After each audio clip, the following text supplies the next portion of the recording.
Okay, well, as they're getting settled, I'll start. It's the last panel of the day. We did it. Thank you all for staying if you were able and grabbing the caffeine that you needed. I am very excited about this panel. Ever since we started brainstorming we started brainstorming what we wanted the seminar to be, I really wanted to showcase some local projects and local success stories because at the end of the day, we're all a community. I would like you to stand up if you live within the bounds of our district. And if you don't know what the bounds are, there is a map at the back of the program. Okay, so first I want to thank everyone that is sitting down, and thank everyone that is sitting down for joining us and for letting us have our seminar here on sovereign land.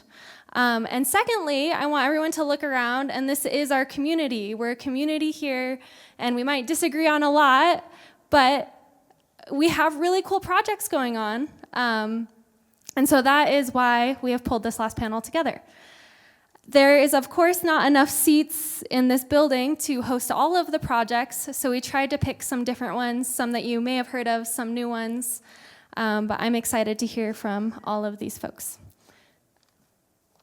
And there will be time after each presentation, since we're doing it a little bit differently, because there's so many people. There'll be a few minutes for questions right after their presentation, and those are more clarifying questions. And then at the end of this whole panel, we'll have time for bigger questions. And without further anticipation, I will pass it off to Gretchen Rank, who is the Managing Director of Mancos Conservation District.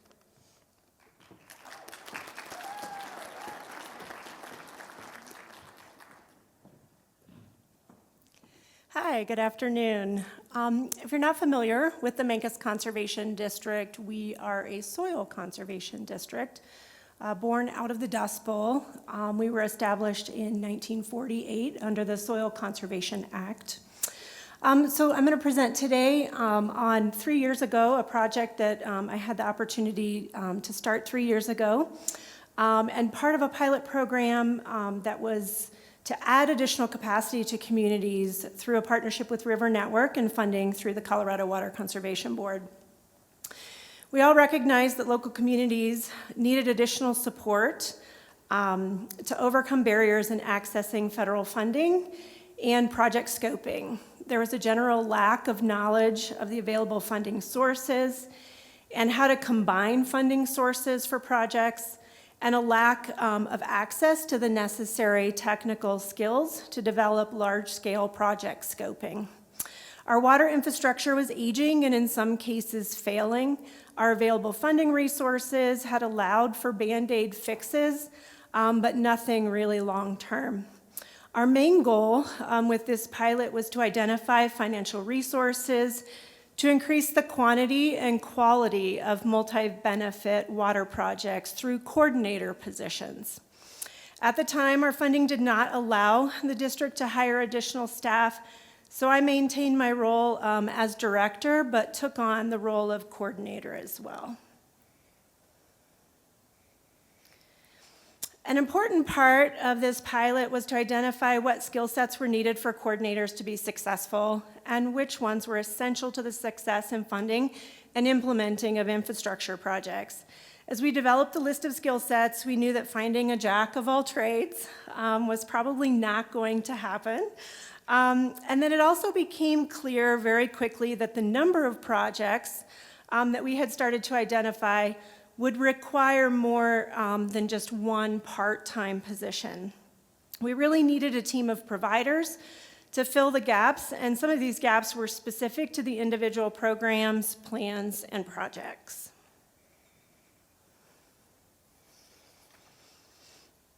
So how can an initial part-time position lead to more long-term sustainable capacity? We started with the competencies, looked at the needs of our identified programs, plans, and projects, and then developed a 3-year strategy to move forward with our capacity needs. We identified skill sets that would benefit long-term staff positions, volunteer AmeriCorps members, and those that would be best suited for partners and private contractors. We identified our financial capacity needs and the financial needs for our programs, plans, and projects, and then we moved to scale up. We now have an incredible team of staff members with a lot of these skill sets, engaging with our community, continuing to build trust, actively listening, and providing opportunities for long-term solutions for natural resources. But we also discovered we cannot do this alone. We need partnerships. Partnerships with the Mancos Watershed group have brought us additional capacity, expertise, and availability of workload to move some of the planning and projects forward. It also really provided a perspective at the watershed scale, creating partnership opportunities, added an incredible value to address possible multi-benefits of each project, and create the opportunity to think down watershed. We also wanted to make sure that these projects would affect downstream water users positively, not negatively, and recognize that that was really critical in looking at long-term 50 to 100-year solutions. We also increased our district staff through partnerships. 6 of our current staff positions are partially funded through partnerships with the town of Mancos, the Natural Resource Conservation Services, and the High Desert Conservation District. Not only did this increase capacity, but it also allowed us and our partners to expand our reach for urban water conservation and education, soil health programs, and forestry planning and implementation. The successful partnerships within this pilot have not only added additional employment opportunities, but really shows a commitment from our local community to long-term sustainability. This also increased our capacity to allow our district to be the lead on planning efforts, but also to support planning efforts for our partnerships. We have a seat at the table providing local participation that is really instrumental in moving these planning efforts forward. It also helps us to reflect the priorities and values of our community. It also ensures that we are committed to our role in moving the planning forward into really useful actions and well-informed project implementation. Our increased capacity has also allowed the district to lead on project implementation. We are working on millions of dollars for irrigation infrastructure projects, incorporating habitat improvements, multiple irrigation diversion projects with fish passage included, updated telemetry, as we mentioned, Division 7 earlier, and some of the rules coming down. We're working with irrigation companies for water measurements and looking at possible water measurement opportunities connected to measurement devices. We have several thousand acres of wildfire and forest mitigation efforts, and 29 producers and several hundred acres, just under 1,000 acres, enrolled in soil health programs.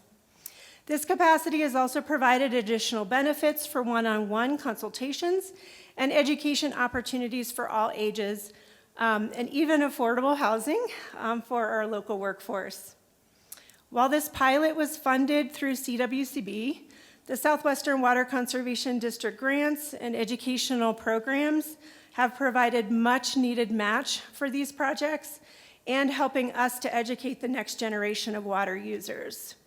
I want to say this annual meeting and the Water Information Program's water law in a nutshell have also taught me and inspired me to learn more each year and just to think more deeply about water and what that means in our community.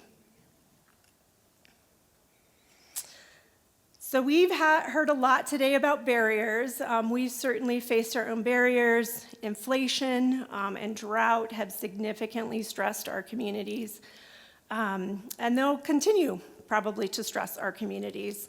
And so we need to be able to meet these capacity needs and be able to invest financially into water infrastructure upgrades. Overcoming these barriers and providing rural communities equitable access to climate-smart best practices and federal dollars to implement climate-smart strategies and projects is the only way forward. In my experience, the best way to invest in natural resources is through increased capacity at the local level that is long-term and sustainable. I'm super excited about Southwestern Water Conservation District and that they're seeking to develop their own program and that opportunity on a larger scale for our community. And thank you for inviting me to speak today.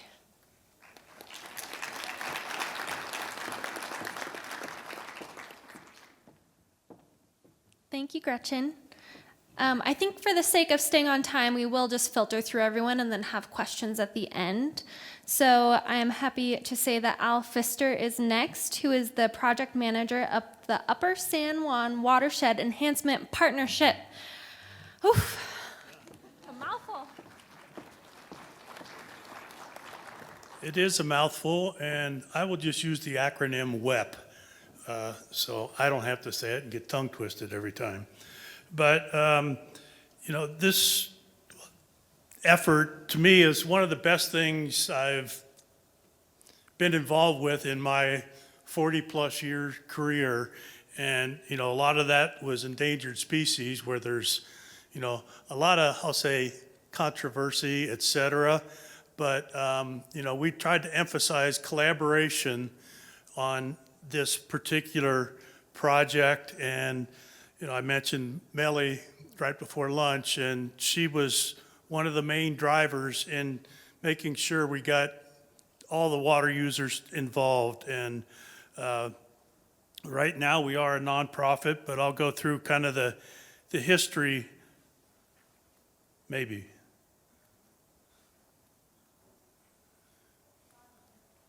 Yep, I'm hitting the bottom. Really, hitting rock bottom. Oh. Hey. So we set out as our goal, basically, as the state water plan had said, okay, by the year 2030, wanted 85% of the watersheds to have a stream management plan. So Melly and Aaron Kimple from the Mountain Studies Institute were, well, we had our first meeting to talk about how we were going to do that right by the riffraff on the Rio, good user of water, making good beer. So we got started there, and we used Mountain Studies Institute as our financial sponsor there in the first years. But here you can see the three drainages that we decided on as our scope of work. And we started in 2018, that's when we had that first beer, and we went into 3 phases.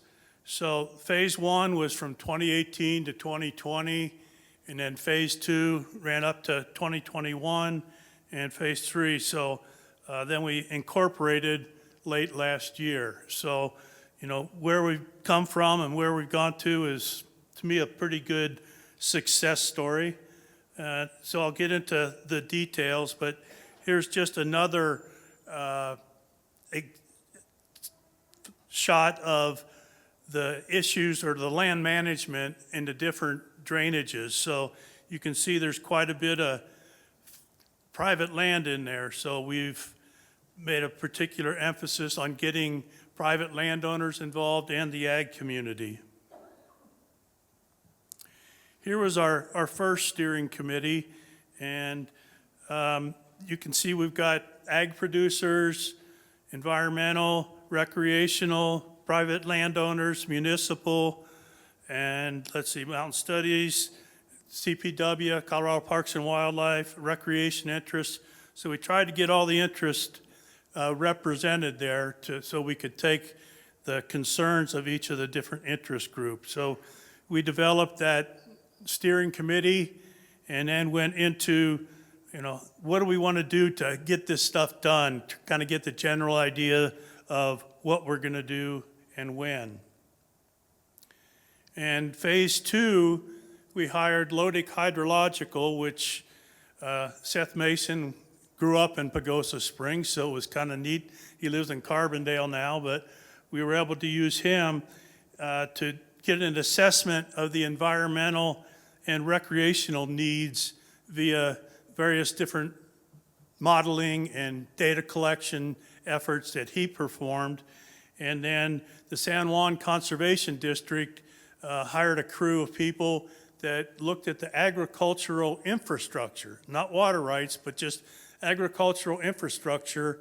They did 70 miles worth of ditches and looked at what can be done to improve those.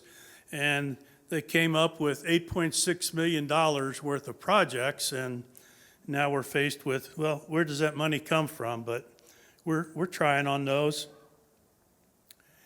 And then phase 3 was to develop a priority list of the potential projects that as a result of the San Juan Conservation District and Lodic Hydrological's effort, and put that into a final report. It's, Lodic's report was 200 pages, and so we've got a report of several hundred pages that, if you really want some bedtime reading, there you go. But we identified the management priorities and where they were. We ended up focusing primarily on the upper San Juan, basically from Pagosa Springs upstream. And so we identified 29 projects that the steering committee thought, with various interest groups represented, on determining the priorities. And then we had a public meeting where we invited the community to come in and say, okay, here's the 29 projects we think are the priorities within the area. We got their input on the feasibility of each of those projects, from a cost, how much conflict there was going to be. And, it was quite an interesting meeting, but, to me, the collaboration part and getting input from the community was really important, and we came up with a prioritized list, and of course, not really the money to spend it all. And so that brought us to where we are now, and that's where, proud to say we've incorporated. So it went from a steering committee under Mountain Studies facilitation skills, and we formed the board and an advisory committee composed of different water user groups, and the advisory are entities such as the U.S. Forest Service, since most of the watershed is Forest Service lands, along with some private lands. But the board there again is representative of the different users in our community. And then just late last year, well, actually earlier in the year, we hired one coordinator, but she had to leave because of family medical issues. So we hired the second one last fall, and she's with us now. She was here earlier. She was actually the winner of the water bottle. So Laura, if you need me to take that to her, I can. But all that resulted in us implementing 2 projects with $1.8 million of restoration work in the San Juan River. So the Pagosa Gateway project, we just hired a contractor, and they were out last week kind of getting some initial data as to what we're going to do. So we got landowner agreement to come onto their property, et cetera, and then we'll be working with them throughout the process. And as the big question is, where did we get all the money? Well, we, there again, using Melly's experience, Colorado Conservation Board was a significant funder of our projects, and then Southwest Basin Roundtable, Southwest Water, you can read them better as well as I can. But one of the challenges was getting the matching funds to match each of those things. But there's a list of some of them that we use to help get our matching funds. So that's it. That's enough in a quick nutshell. And I'll let Mo give the next one.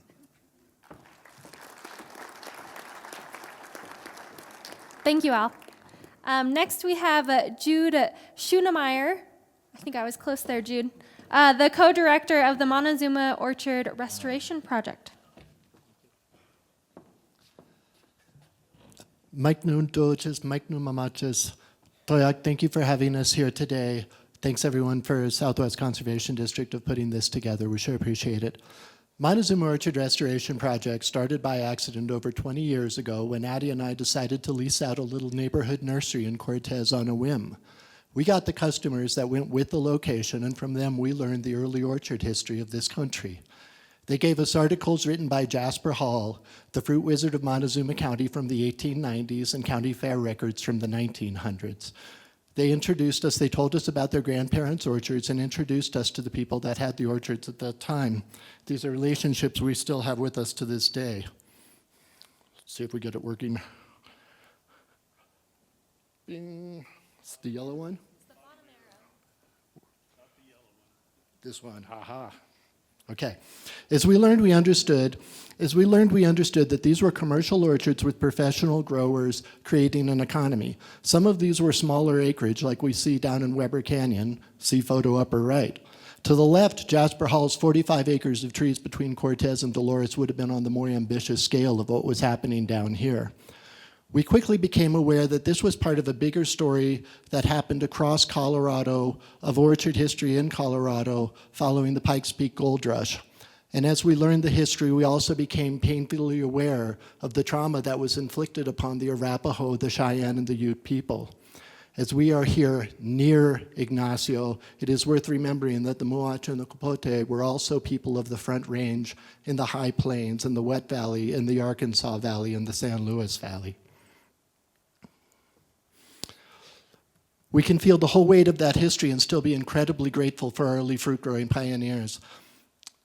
It took a combination of imagination, determination, and insanity to believe that you could grow orchards as a commercial enterprise in Colorado, and yet they proved that we are capable of growing the best quality fruit on earth right here. Many of our senior water rights in this state were directly tied to the benefit of our early orchards, and many of our early growers were the proponents of these early orchards, of the early ditch companies. When you look at this photo, you can see the quality of their work, their skill, and their professionalism. I will never be as good at this as they were. Their work is a gift to us, and our job is to move this gift forward. This is the same orchard 100 years later, same orchard as the previous picture 100 years later. The great value of our oldest orchards lies in the cultivar diversity that's within them. Some of these are classic old varieties still around. Some of these are extremely rare. We can take all of these, regraft them, and plant them into our local orchards so that our specialty crop growers have a crop that has been field tested here for over 100 years with a remarkable story to tell. To give you an idea how rare some of what we're working on is, Red June there is also known as unknown founder number 3, which means it is one of the ancestors of most of our modern cultivars. Only a few of those have been found anywhere, and we found at least 2 of them, and that's not the rarest cultivar on that list. We believe there's over 10,000 old trees down here in southwest Colorado. We're trying to keep alive about 200 different cultivars. Some of those are extremely rare and hanging by a thread. Here's a few examples of what we found out there. The Thunderbolt is a winter apple brought to Colorado in the early 1900s by Jasper Hall. Purple Mountain Majesty is a seedling apple we found in an orchard north of Lewis. Colorado Orange is the most famous apple to ever originate from Colorado. It came from Jesse Frazier's farm in Florence, Colorado. It was used in multiple plant breeding programs. It was on Stark Brothers' best apples, 100 best apples of all time list. It nearly went extinct. When we find these cool old cultivars, we have to take cuttings of them, regraft them, and get these trees out to places. We have trees up in Yellow Jacket and CSU orchards at Yellow Jacket and at Rogers Mesa. We also have an acre of community orchard down in Dolores. We have the historic gold medal orchard down in McElmo through long-term lease, which we are incredibly proud of. The gold medal is so named because it won a gold medal in the 1904 St. Louis World's Fair. Also, 100 years later, was the first cultural landscape that Colorado Preservation Inc. ever gave the most endangered place list to designation to, and then a few years later, we actually got it moved from most endangered to save. Some of the rarest apple cultivars on earth are currently being grown down there, often only a single tree of each. Water, of course, has been our biggest hassle and our biggest problems down there. We quickly realized that if we wanted people to take care of the old trees and plant the next generation of 100-year-old trees, we needed to do something with the about 50,000 bushel capacity that our old trees are capable of producing down here, which led us to juice, which led us to this $300,000 mobile cider press as part of our capital campaign. This also got us to realize that we needed a piece of land, and with a great deal of help from the Nature Conservancy and Gates Family Foundation, among others, we were able to purchase 36 acres out of Jasper Hall's farm. This gave us the ability to put together the critical infrastructure that we needed to rebuild the economy. I got to point out that SWCD and rural economic development folks, READY folks, worked together to make this warehouse happen. Too often in rural America, we fund failure. We give people enough money to not succeed, and that is moronic. We need to fund success, so I'm really appreciative of what READY and SWCD did to work together to provide the funding for that building so that we can take what was a irrigated waste product and turn it into an irrigated value and turn it into a value-added product for our farmers. That is the best way for us to preserve our old orchards and to plant the new generation of trees that we want to see done. The reason why Nature Conservancy came in to help us with this so much is because they are interested in crop switching. How do we keep upper basin land in agriculture, but agriculture that uses less water? We believe that we can model older style orchards in a way that will create an incredibly drought tolerant landscape. This is important. A lot of our irrigated land down here is small acreage. You are not putting a center pivot on 3 acres and you're not having a 6-acre cattle ranch, but you can have productive orchards on very few acres. If we do not keep this small acreage in agriculture, that land is subject to go dry, get subdivided, and lose those water rights. If our ditch companies become social clubs for growing cottonwoods instead of delivering water to irrigators, those water rights aren't that valuable anymore. So we feel it's really important to keep this in. Finally, we went from nothing to over $1 million in assets. We do everything we do on less than a $200,000 budget. We are able to produce almost half of that budget from the sweat of our brow. The rest of it, we rely on grants and donations. We are really proud of what we have gotten done with the grants that we've gotten done, but grants are fickle. Sometimes you get them and sometimes you don't. We also started a Sustain a Tree program, much like public radio stations do, to where people can pay a little bit a month. We are now trying to get 100 people to do $100 a month, find 100 people across the state to do $100 a month. That would allow us to make up the rest of our budget so that we can spend our time actually doing the work that we need to do and not be trying to spend all of our time fundraising. We feel like there's a great deal of urgency with what we're doing. We'll be at the Historic Old Metal Orchard for a pruning class this Saturday at Esoterra in Durango, and 2 Saturdays for a grafting class, and back out at the Historic Morp Orchard Hub 3 Saturdays for a grafting class. Thank you.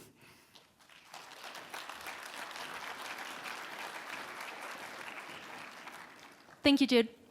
Next we have Sara Burch, who's the Rivers Program Manager for San Juan Citizen Alliance.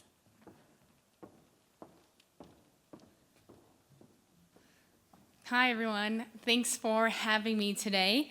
I run the Rivers program for San Juan Citizens Alliance, and we are an environmental advocacy organization that operates throughout the upper San Juan Basin. I wanted to talk to everyone today about a very important water use, which is recreation, and some initiatives that we've been working on within the Animas watershed. And I'm going to keep referring to the collective we here. Our Rivers program is one person, it's me. So when I talk about we, I really mean the amazing other staff members at San Juan Citizens Alliance, as well as the dedicated community members that we have that really prompt the initiatives we work on, as well as the other nonprofit organizations, both locally and statewide, that we partner with, state agencies and other local agencies, because without all of those voices and all those partnerships, this collective we that has gotten us to where we are, we wouldn't be anywhere. And before I get into everything, I want to just talk about what I do in the Rivers program. I kind of hit a variety of topics that are different campaigns, those being watershed health, water policy and management, science and policy, and communication and outreach, and also sustainable and equitable recreation campaigns. And we're gonna focus on this for a few reasons. One, because the river recreation economy is such an important driver here in the Southwest. And I can speak from experience as a person that grew up on the Front Range and thought that water came from the tap. Being able to expose folks to rivers and exactly where our water comes from can lead them down a path where they might be interested in finding out the other uses of water and caring about water more on a larger perspective.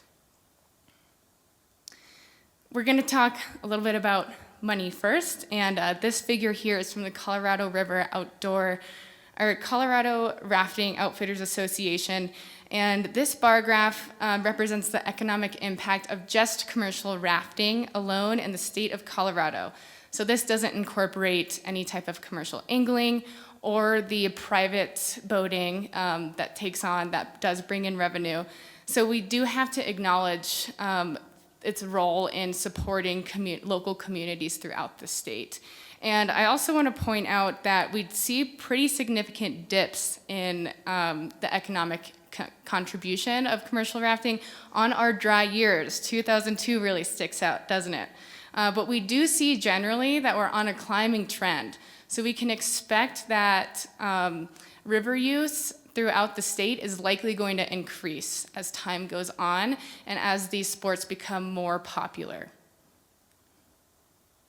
Oops, wrong way. Here within the Southwest Basin, there's also a large contribution from all water-based recreation. So this includes folks that are going to lakes, folks that are wanting to go visiting the area to just be close to our water resources. That includes trail sports that are next to streams, and as well as recreational rafting and angling on the river.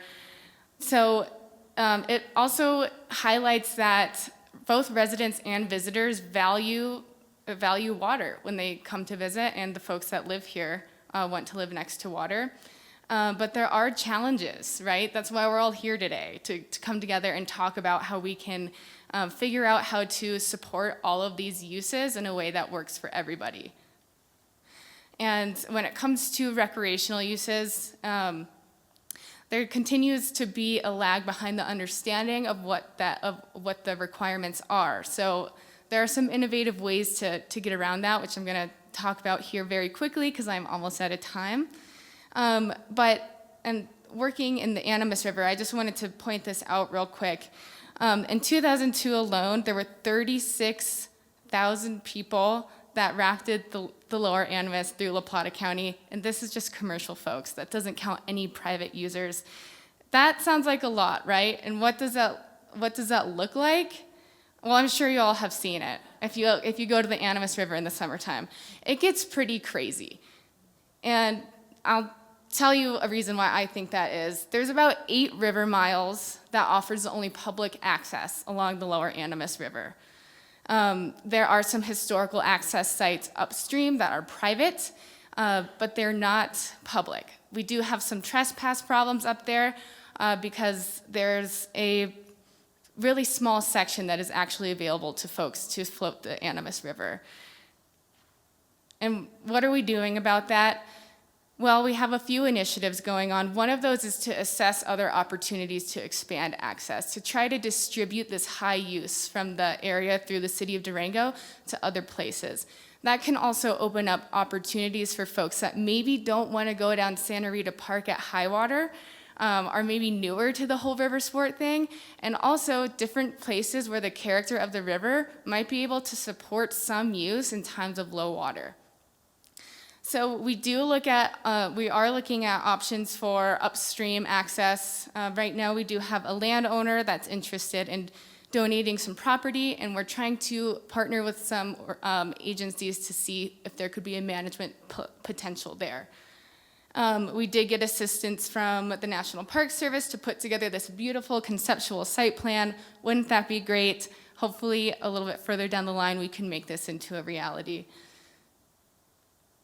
We also, through our Rivers program, I maintain a living database of all the recreational information for the Animas River as well as the San Juan River through New Mexico.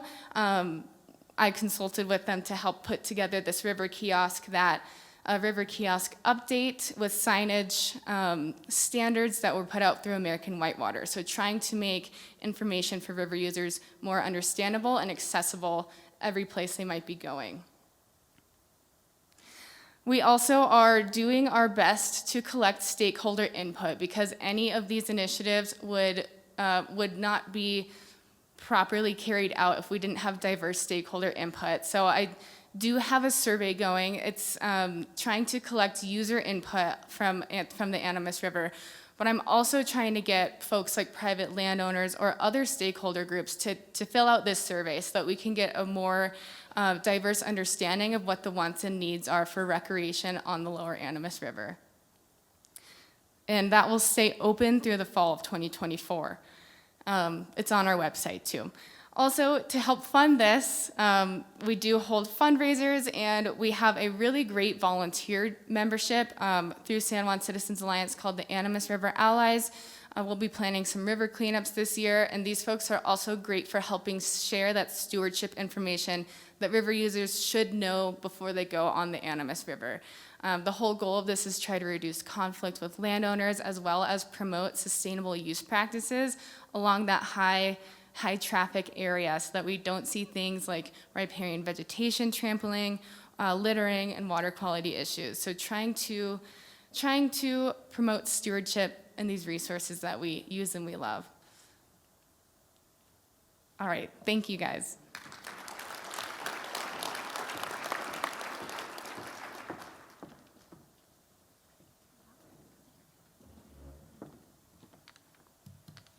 Thank you, Sara. Next, we have Dr. Bill Smith, who is the Forest Program Director for Mountain Studies Institute.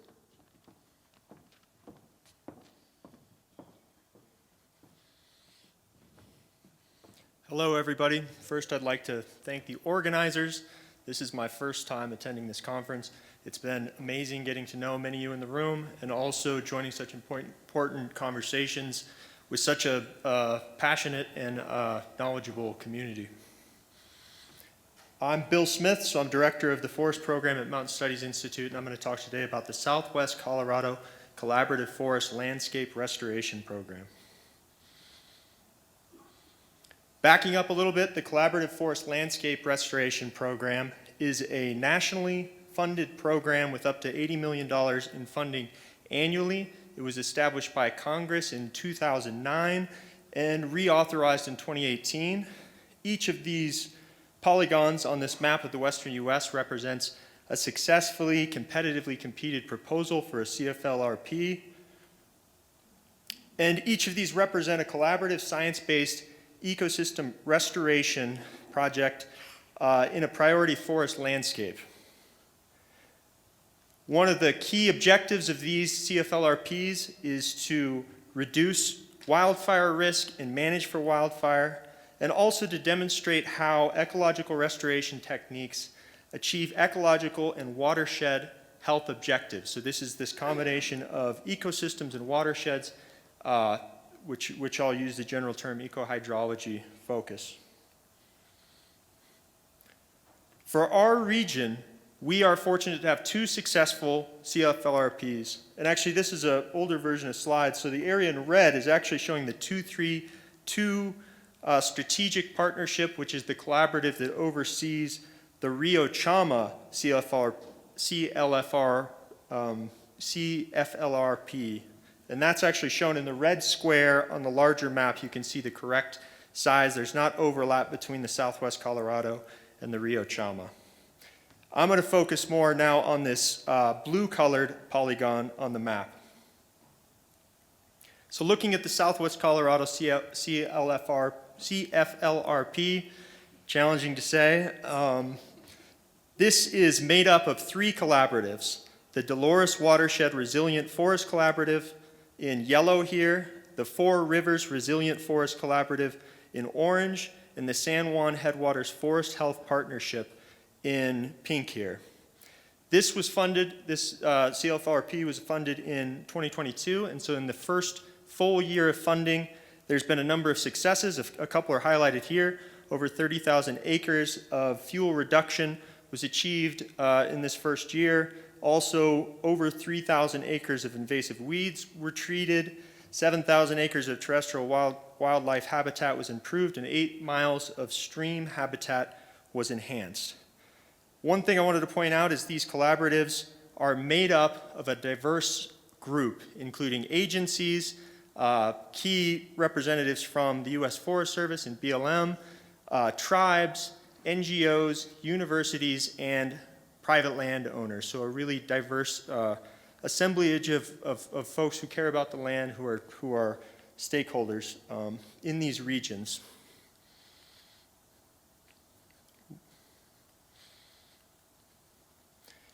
There are a lot of activities going on. One thing I wanted to highlight was an activity that has been expanding. There are now 5 snowtography sites across this Southwest Colorado CFLRP. They're highlighted here in red. These are funded through multiple partners and are managed by the water program at Mountain Studies Institute, led by Jake Kurtzwil. These are set up to monitor how the arrangement and density of trees or the size and severity of disturbance affect snowpack persistence and soil moisture availability. So they're set up with soil moisture sensors and a network of repeat photography that can track changes in snowpack dynamics as a function of forest structure. So it's connecting forest structure and function to how that impacts snowpack dynamics. This is also implemented with management in mind. So a lot of these sites are set up in areas where management has happened so that we can evaluate the impacts of management, not just on thinning of forest for wildfire management, but how that thinning or that treatment may impact snowpack dynamics as well. So highlighting one site, this Chicken Creek site here near Mancos, it's centered around this goshawk reserve island that has not been managed. And then there's areas where there's been mechanical thinning. There's transects at these snowtography sites that can capture how snowpack changes, how soil moisture changes as a function of this management that's occurred and as a function of this change in forest structure and function. An additional activity that we're adding at Mountain Studies Institute and has been added elsewhere is to do 3D mapping of snowpack and forest health using uncrewed aerial systems. Through this, you can expand beyond that transect and start to put together these 3-dimensional maps through either LiDAR or structure from motion photogrammetry. And if you do these repeat flights, you can get really high resolution estimates of how snowpack changes. You can then couple this with 3D mapping of forest stress by incorporating multispectral remote sensing and thermal remote sensing. We heard a little bit about activities in agriculture using these techniques earlier. Together, we can now start to manage a forest for both reducing forest vulnerability to disturbance and wildfire, but then also managing for water resources and how changes that we're making to the ecosystem might impact snowpack into growing seasons. Thank you.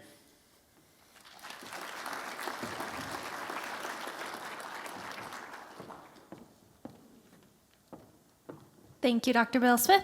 Last but not least, we have Adrian Bergere, who is the Executive Director of the San Miguel Watershed Coalition.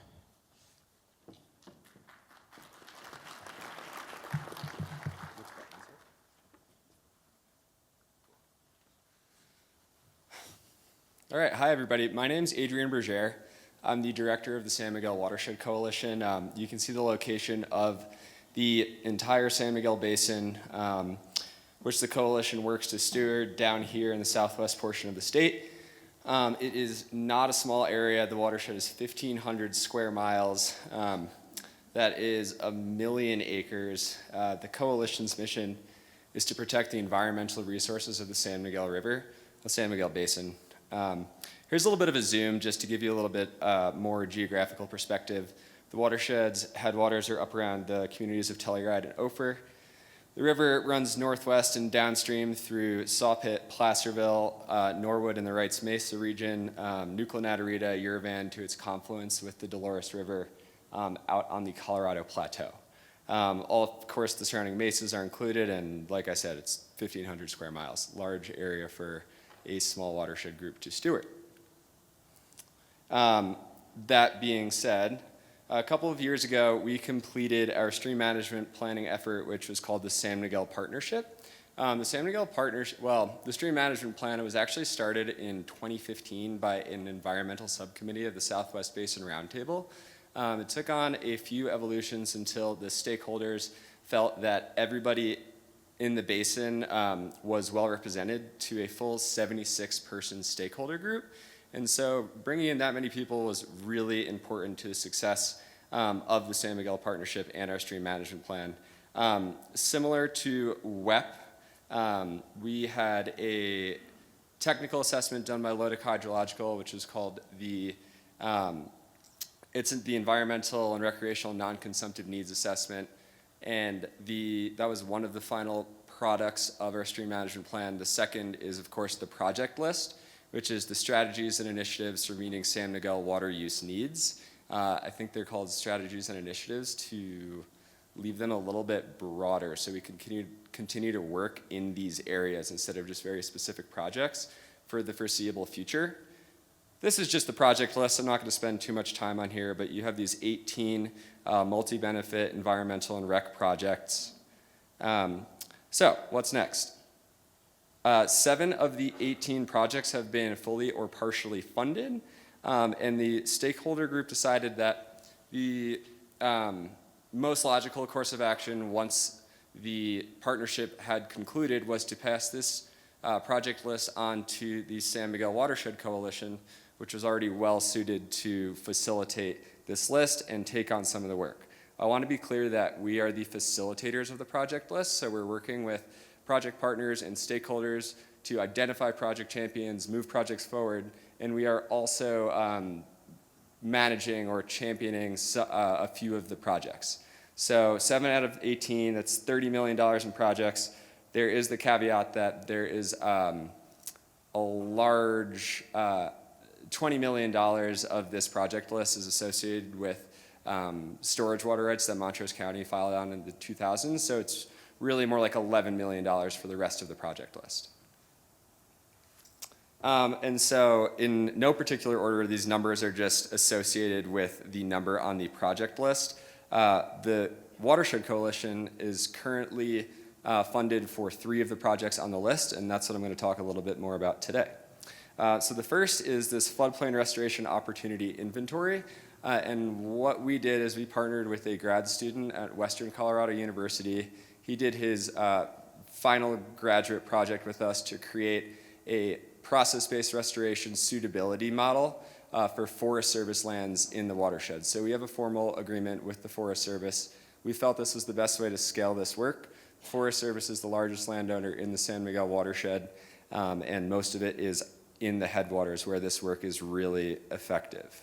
And so the initial analysis was completed last year. We were funded by the Southwest Basin Roundtable and some local funders to complete this analysis through a WSRF grant. And we have completed some site visits, and we're going back to the computer, and we're actually expanding this analysis and refining it a little bit more to the full watershed. We'll be completing final field visits with the Forest Service this summer and identifying those sites for implementation. The idea is to leverage federal funds to do this restoration work. Okay, second is an integrated hydro model of the San Miguel watershed. This project is well underway. This was primarily funded by a water plan grant a couple of years ago with matching funds from Southwestern and some significant match from local governmental entities. And so this is sort of like a novel technology for a nonprofit watershed group to be using in the state of Colorado. So this is a fully coupled groundwater surface water model. And so we are trying to develop a science-based tool to advance projects in the San Miguel, have the best understanding possible, and really understand the full hydrology of our basin. We're going to be completing this work in the fall of this year, and we have some presentations planned with Fort Lewis in Durango, just seeing as Durango is sort of the center of the Southwest Basin, and we want to get this out to everybody that's interested. And then we're also going to have a presentation up in Telluride. Okay, there are a couple projects here that I sort of lumped into one because there's a lot of overlap. And so this is actually the highest priority that we've identified from the project list, and it's to improve aquatic connection and mitigate boating hazards in the lower San Miguel River. There's about a 13-mile stretch above the town of Natarita that has some diversion structures that are associated with very senior water rights in the San Miguel. And so, like I said, the idea is to sort of continue work that was started back in 2011 with the CC ditch, which is the largest senior water right in the San Miguel. They did a great project with the Water Trust to regrade the river for fish passage around their diversion structure. That's been ultimately a really successful project. And so we're trying to look at that, to use that as a model to work on some of the other diversion structures in this segment. So right now, we are partnered with the town of Natarita, and we got a technical assistance grant from SWCD to start design work on what we're calling the Reed Chatfield Ditch and Diversion Rehabilitation Project. And so we're trying to get to 60% designs to go after Bureau of Rec Water Smart grant to do the implementation work and hopefully leverage some of those funds and this work to do some maintenance on the CC, and then also to work with some of the other diversion structure owners. And if you haven't noticed, we're really hitting all the bases here with CWCB funding opportunities, so really thank you to the state for making a lot of this work possible. These are just a couple of photos of those diversions. So the bottom right is the CC diversion, and so that was about a 4-foot tall low-head diversion dam, and you can see that the river gradient is right up to the toe of that dam, and so the fish can get over that, and this was sort of at low flows, even though it's really murky. I think this is after a monsoon event. This is a field trip for the San Miguel Partnership, and then so this is sort of the example work, and then up in the top left, that's the Reed Chatfield, so it forms a little bit of a nasty recirculating hydraulic, and then at lower water, it's completely disconnected, so there's quite a big drop there. And then lower down is just one of the other diversion structures in the reach. These are just some other photos of, this is part of the fish ladder on the left at the CC.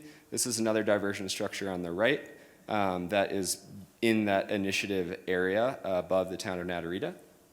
And then this is actually back in 2011, so this is the full work with the full fish ladder and regrading that was done at the CC. So conclusion here, SMPs are super powerful. It's been amazing for us to just work through the project list. Apologies, there's a little typo that's supposed to say $31 million in projects. But yeah, I think 7 out of 18 projects that are at least partially funded 2 years after our SMP just goes to show you the proof is in the pudding there. And thank you for sticking with me here. Thanks. Thank you, Adrian. I think we have time for a few questions.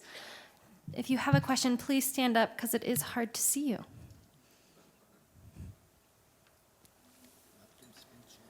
Anyone? I see. Oh, I see one.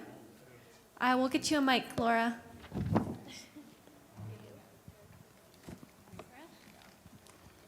Yeah, hi all. Thank you for your leadership on local projects, and it's really inspiring to hear that after we heard the climate change news in the morning, that this work continues. Adrian, I was going to ask you, in managing these different projects simultaneously, what are some of the challenges you've found, opportunities, and maybe some quick hacks for those who want to get projects going at the scale and speed that you're doing them? Sure. Let's see here.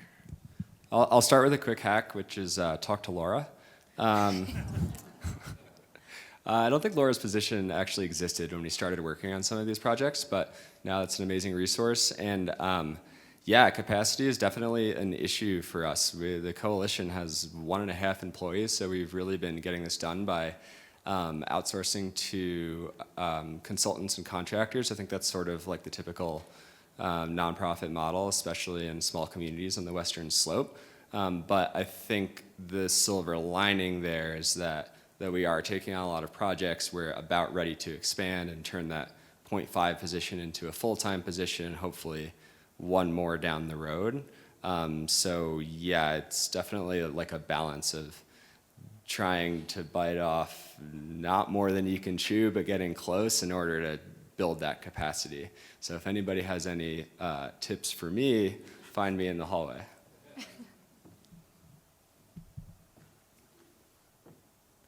Any other questions?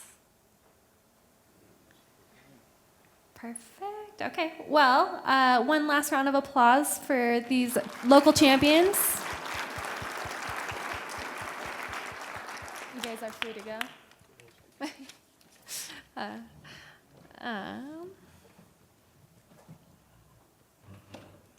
And I know, like I said earlier, there's a lot of projects that we weren't able to showcase today. So if you have one of those, tell your neighbors, tell someone in the hall. It's great to hear about local success stories, especially, like Laura said, after all the climate change news and all the other kind of bad news that we get in this world. Well, as the day ends, I feel very inspired. Looking into the audience, I see people that know what the term sacrifice means. I see people who've watched fields dry that should have been green. I see city managers that are concerned that their storage isn't enough. I see recreational and ecological advocates that worry what a water short year will do to our river health and to our economy. I see and feel the weight of all of these concerns that pulse through this room. Yet, on the same breath, I see passionate people trying new agricultural techniques to do more with less, focusing on soil health, supporting innovation, and processing data. I see policymakers who are ready to negotiate for the upper basin. I see kind leaders finding ways to support our communities and asking questions. I see inspiring ecologists and recreationalists finding new ways to keep our rivers healthy. I see people who make bets on the exact day and time the Animas River will be at peak flow using a mathematical equation that only engineers will understand, Steve Harris, only to have a lawyer win Peggy Montano. And I feel like that really pulls for some introspection for another day. Most importantly, when I look out and see all of you, policymakers, engineers, never retiring water professionals, teachers, farmers, maybe a few interested folks from the lower basin, and home gardeners, what I see most clearly is resiliency. I see a community of people that are putting in the hard work now. I see people that are willing to sacrifice a Wednesday to sit in a dark room to learn about the challenges we face. I see, and after today, I see a future that may, after a few storms, be something that we can all be confident in. So I want to thank all of you.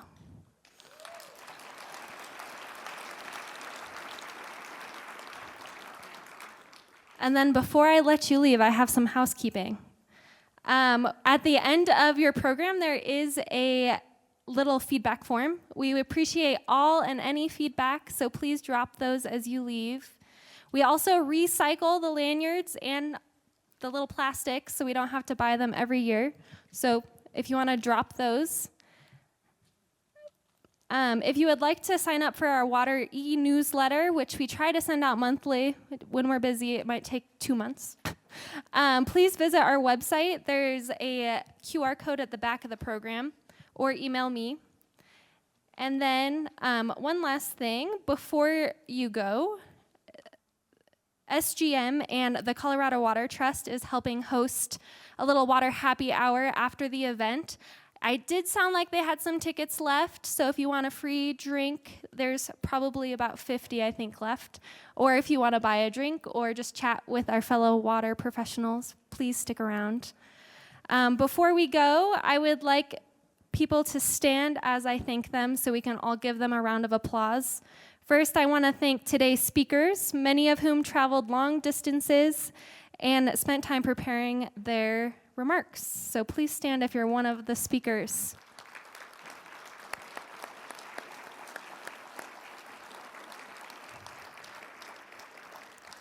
Thank you.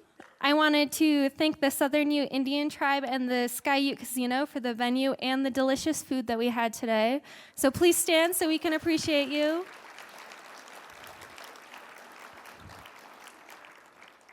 And then I wanted to thank Elaine, who we could not do this event without, for producing, along with Doug Eagle with Eagle Sound, Preston Benson with Preston Benson Videography, and our event volunteers, if you can all stand.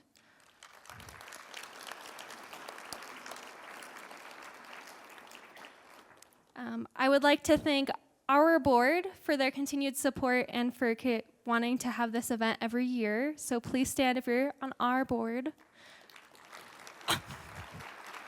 I see a few of you. Thank you. And last but not least, I want to thank all of you, our constituents, and folks that travel to come visit. So everyone can stand, give each other a round of applause, and you are excused.